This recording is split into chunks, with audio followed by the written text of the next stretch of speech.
ক ক হ্যাঁ কে রে কেরা হ্যাঁ বল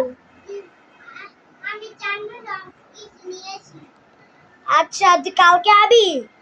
কালকেই তো চাঁদ রাত এক লগে ঈদ পালন করমু আচ্ছা এখন আমি রামতে যাই কাকা হ্যাঁ কে রে আচ্ছা তাড়াতাড়ি আয়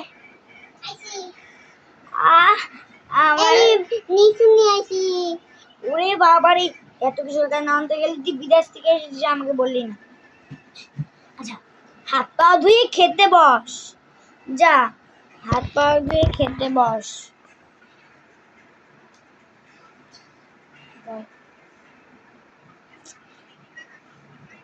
তো আমরা খেয়ে আসতেছি আমাদের ঘরে মেহমান এসেছে তো তাই ক ক ক ক